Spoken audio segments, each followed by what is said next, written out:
अब 5.2 का question number मैं आपको बता रहा हूँ 19 वाला, ठीक है।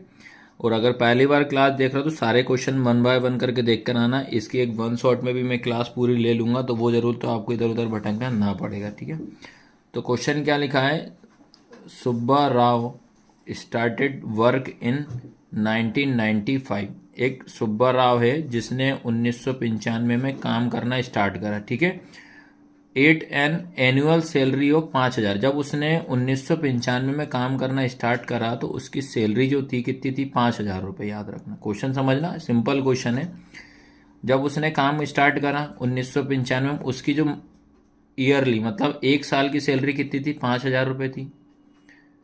एन इंक्रीमेंट ऑफ 200 रुपये ईच, मतलब 200 का क्या हो रहा है, इसमें इंक्रीमेंट हो रहा है। ये लिखा प्रत्येक वर्ष 200 रुपये की वेतन की वृद्धि होती है। हर साल उसमें क्या हो रहा है, हर साल उसको 200 रुपये क्या हो रहा है, बढ़ता जा रहा है।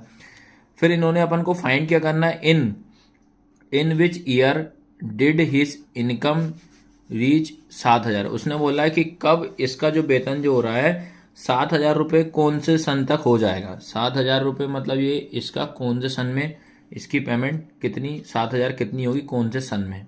तो देखो क्वेश्चन से पहली चीज मैं बता दे रहा हूँ। उसने क्या हुआ बेटा, 1995 1995 में जब उसने काम करना स्टार्ट करा तो भाई उसकी सैलरी थी कितनी, 5,000। ये 5,000। उसके बाद जब उसने अगले साल से जब काम करना स्टार्ट करा, मतलब 95 था तो कितना हो जाएगा, 1996 था। तो उसमें 200 रुपये का क्या हो रहा है, इंक्रीमेंट हो रहा है। कितने का हो रहा है, 200 रुपये का। तो ये हो जाएगा 5,200। फिर अगले साल जाएगा, फिर कितना हो जाएगा, 5,400 हो जाएगा। और मैंने जब आपको बताया था कि कभी भी कोई एपी बनाते हैं तो एपी बनाने में स्टार्टिंग के 3 नंबर लिया जाता है और लास्ट का 1 नंबर लिया जाता है। स्टार्टिंग के कितने, 1 2 3 और लास्ट का 1 नंबर, डेट, ठीक है। तो इसमें भी क्या होगा, +200। तो इसमें ही आ गया। अब आपको इसमें क्वेश्चन में दिया है लास्ट में ये अपने रुपए हैं, 5,000 रुपये, 5,200 रुपये, 5,400। आपसे बोल रहा है कि जो 7,000 रुपये पे कौन सा ईयर होगा, तो ये 7,000 रुपये होगा। इस पे आपसे पूछ रहा है यहाँ पे कौन सा ईयर होगा यहाँ पे। ये आपसे क्वेश्चन का बेसिक है। इतना समझ में आया कि नहीं आया, बताइए। अब भैया अपन ने एपी बना चुके हैं, आपके पास ये एपी बन चुकी है। तो एपी जब बन गई तो पहला टर्म आपका क्या हो जाएगा, ए। तो ए कितना हो जाएगा आपका, 5,000 रुपये। उसके बाद डी क्या होगा आपका, A2 माइनस A1। तो डी इक्वल A2 कितना है, 5,200 माइनस कितना हो जाएगा, 5,000। डी आपका कितना हो जाएगा, 200 रुपये, क्योंकि ये आपका कॉमन डिफरेंस हमेशा क्या होता है, सेम होता है। डी आपका कितना हो जाएगा, 200 रुपये होगा। उसके बाद आपका होता है 7,000 जो रहेगा आपका ए एन होगा। ए एन बराबर कितना होगा, 7,000 रुपये होगा। अब बताइए इसमें आपसे निकालना है एन। तो सबसे पहला काम तो आपको इस तरीके से सॉल्व करना पड़ेगा। अब अपन को पता है एक ही फॉर्मूले से मैंने आपको पूरी की पूरी 5.2 पढ़ा, ये एक ही फॉर्मूले से याद रखना। और वो फॉर्मूला आप सबको याद हो जाना चाहिए। क्या है, A P equal A N equal A plus N minus 1 into क्या होता है डी।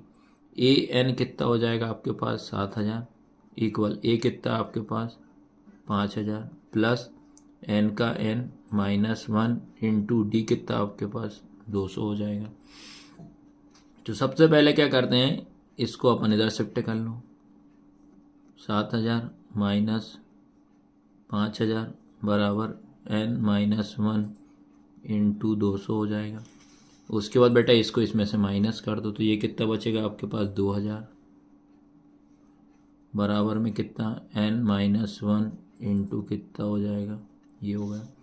फिर अब आपको ध्यान रखना ये इंटू का क्या हो जाएगा, डिवाइड में चला जाएगा, ठीक है। यहाँ तक अब ये इंटू का डिवाइड में, तो ये हो जाएगा आपका कितना, 2,000 डिवाइड में कितना हो जाएगा, 200 इक्वल में एन माइनस 1 हो जाएगा। सबसे पहला काम ये जीरो से ये जीरो, ये जीरो से ये जीरो, ठीक है। फिर हो जाएगा 2 1 जा 2, 2 1 जा 2, जीरो का जीरो हो जाएगा। अब आपके पास बचा क्या, 10 इक्वल एन माइनस 1। अब बेटा ये माइनस का इधर आएगा तो क्या हो जाएगा प्लस, तो 10 + 1 इक्वल कितना n, तो ये हो जाएगा 11। तो n की वैल्यू कितनी आ जाएगी 11। अब 11 का मतलब ये हो रहा है अब 1995 में आपको 11 प्लस कर देना, तो उतने ईयर में आपका 7,000 इसमें हो जाएगा। ठीक है, तो इस तरीके से आपको इस क्वेश्चन को सॉल्व करना है।